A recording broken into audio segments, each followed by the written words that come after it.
Policing वैसे तो बड़ी जिम्मेदारी है, लेकिन अगर कोई पुलिस वाला इसे अपने लिए कमाई का धंधा बना ले तो फिर शहर में उसके कई बंगले और लोग कंगले हो जाते हैं।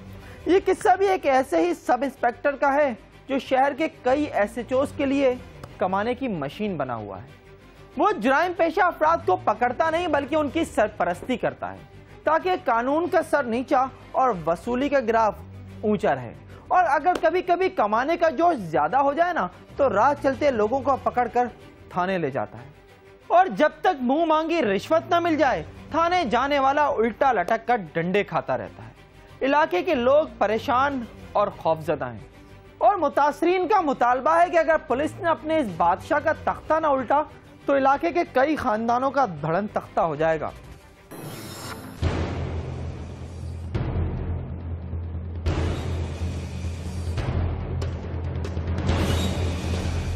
आम लोग अमूमन पुलिस वालों से पंगा नहीं लेते और पंगा लेना तो दूर, वो पुलिस वालों की छोटी मोटी ज्यादतियां भी हंसते खेलते बर्दाश्त कर लेते हैं, क्योंकि जानते हैं कि पुलिस एहलकार हिम्मत है तो पास कर वरना बर्दाश्त कर वाला चैलेंज है, जिन्हें बर्दाश्त न करने का नतीजा कभी माल और कभी जानलेवा हादसा की सूरत में निकलता है। इधर ये लोग मलिक अफजल नामी जिस सब इंस्पेक्टर के खिलाफ एहतजाज कर रहे हैं उसका शुमार महकमे के उन मुलाजमीन में होता है जो वर्दी पहनते ही बादशाह बन जाते हैं। अफजल जो है जिसे चाहे किसी भी वक्त वो उठा लिया करते हैं और भारी रिश्वत के एवज जो है ना छोड़ दिया करते हैं। जो लोग भारी रिश्वत नहीं दे पाते उनके खिलाफ झूठी FIR काट करके उनको जेल भिजवा दिया जाता है। इन्वेस्टिगेशन का अफसर है लेकिन ये थाने का पूरी न्यू कराची का मालिक बना हुआ है और इसने अपने जो है जराइम पेशा अफराद के इसके साथ राब्ते हैं।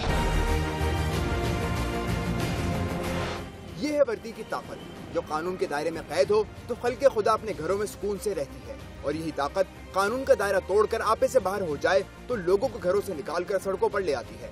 किस्सा मुख्तसर ये कि मलिक अफजल न्यू कराची थाने में तफ्तीशी अफसर है और इस पर जो इल्जामात इलाके के लोगों ने लगाए नजरअंदाज तो उन्हें भी नहीं किया जा सकता, लेकिन इसके बारे में जो इंकिशाफात SSP सेंट्रल ने किए वो ज्यादा संगीन है। ये कंप्लेंट भी की ऑपरेशन साइड से SHOs ने बाकी लोगों ने कुछ ने कि ये जो जिन लोगों को हम गिरफ्तार करके लेके आते हैं उनको आउट ऑफ वे फेवर भी दे रहा है और कुछ चीज़ों में बाहर लोगों को अंदर की जो पुलिस की बातें होती हैं वो भी बता रहा है, तो एक सॉर्ट ऑफ बाहर के लोगों के लिए एक इन्फॉर्मर का काम भी कर रहा है। आला अफसरान अपने करप्ट मातहत के हवाले से क्या कुछ करने वाले हैं ये तफसील आगे आएगी। फिलहाल बात करते हैं उन इल्जामात पर जिनके मुताबिक मलिक अफजल का शुमार महकमा पुलिस के उन मुलाजमीन में होता है जिनके बाइस जराइम कम होने के बजाय बढ़ रहे हैं। उस पर इलाके में मंशियात फरोशी समेत संगीन जराइम की सरपरस्ती का इल्जाम अपनी जगह, मगर ज्यादा परेशान करने वाली बात यह है कि वो एक ही झटके में लाखों रुपए कमाने के मूड में हो तो थाने से निकलता है और जो सामने आए पकड़ कर ले जाता है। सर रात को 1:30 बजे मैं घर में सो रहा था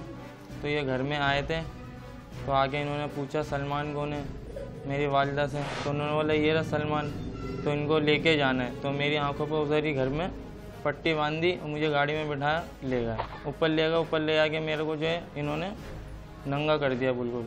उसके बाद उन्होंने कुर्सी पे मेरे को खड़ा किया, हाथ पीछे करके इन्होंने मुझे बांधा और लटका दिया। इन्होंने बोला तू कबूल जो जो हम बोलेंगे। इलाके के लोगों ने भी देखा कि मलिक अफजल ले गया क्योंकि वो बहुत मशहूर आदमी है। उसके बाद ये हुआ कि दूसरे दिन मैंने उसकी बड़ी मिन्नत की, उसने कहा अच्छा भाई शाम को आ जाओ। 1.5 लाख रुपए की डिमांड थी। उसके बाद मैंने 80,000 रुपये की डिमांड की तो बामुश्किल वो माना। मुझसे कहने लगा पैसे दो, अपने बच्चे को ले जाओ और किसी से कोई बात मत करना वरना इसका अंजाम बुरा भी हो सकता है। मुश्ताक ने अपने दामाद को पुलिस की मार और झूठे मुकदमे से बचाने के लिए 80,000 रुपए दे तो दिए, लेकिन ये सारी की सारी रकम उसे उधार लेनी पड़ी क्योंकि उस जैसे बड़े आदमी के लिए इतनी बड़ी रकम का इंतजाम करना मुमकिन ही नहीं था। दूसरी तरफ ये मामला जब इलाके के समाजी शख्सियत अब्दुल जब्बार के पास पहुंचा तो उसने अपना असर रसूख इस्तेमाल करते हुए मलिक अफजल के खिलाफ FIR दर्ज करा दी। मामला अदालत में गया तो मलिक अफजल ने मुश्ताक और अब्दुल जब्बार को थाने बुलवाकर इस मामले को अदालत से बाहर खत्म कर दिया। इन्होंने मुझे बड़ी धमकियाँ दी, मुझे बच्चों को मारने की धमकी दी, लिहाजा मैं मजबूर हो गया। इन्होंने पैसे दिए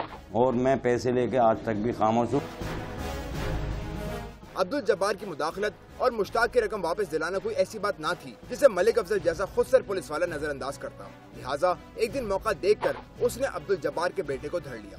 GFIR की मालूमात के मुताबिक मलिक अफजल ने जब्बार के बेटे जुबैर और इसके दोस्त काशिफ को गिरफ्तार दूसरे थाने की हुदूद से किया और रखा किसी और थाने में, जिसका मतलब ये है कि उसके नाजायज ताल्लुकात का दायरा कई थानों तक दराज है। हमने बिलाल टाउन थाना देखा, इंडस्ट्रियल एरिया थाना देखा, क्योंकि हमारा जो जुरिडिक्शन है वो इंडस्ट्रियल थाने की। अफजल का फ़ोन आता है, अफजल का, कि जब्बार भाई आपने सर सैयद थाना देखा? तो उसने कहा नहीं, आप सर सैयद थाने देखो, मुझे ये पता चला है कि ज़ुबैर जब्बार सर सैयद थाने में है। उसके बाद उसने मेरे बेटे से जब मुलाकात कराई तो मैंने देखा कि वो तशद्दुद के मारे जो है उसका अक्षर बुरा था। डंडों के अलावा जो सिगरेट से दागा है ना, वो इतना बेरहम था कि मेरे वहाँ आंसू निकल आए। वो बच्चे के लिए दूध लेने के लिए गए थे बशीर चौक पर। वो जब वापस नहीं आए, मैं पूरी रात जो परेशान रही। शाम मगरिब के बाद जो है ना फ़ोन आया काशिफ का, उन्होंने कहा कि मुझे ना पुलिस वालों ने पकड़ लिया और मेरी FIR काट रहे हैं, तुम जल्दी से आ जाओ। मेरे अब्बू जब गए तो उन्होंने FIR काट चुकी थी और उनको बहुत मारा हुआ था। तेरे पास तो पैसा है, तो सऊदीया से आया है, 1.5 लाख रुपए दे, उन्होंने कहा था अफजल ने।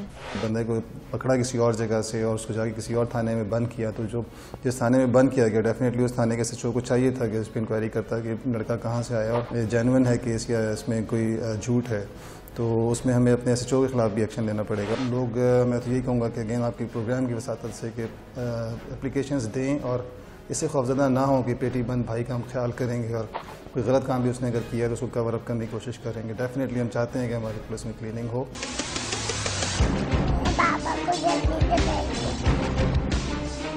मंजरनामा बिल्कुल ही मायूस कुन नहीं। अगर कुछ पुलिस वाले कानून पर अमल कर रहे हैं तो ऐसे पुलिस वाले भी कम नहीं जो अवाम की खिदमत और कानून की हुर्मत पर यकीन रखते हैं। GFIR के लिए कैमरामैन मुरसलीन अहमद के साथ ईशान शाह, कराची।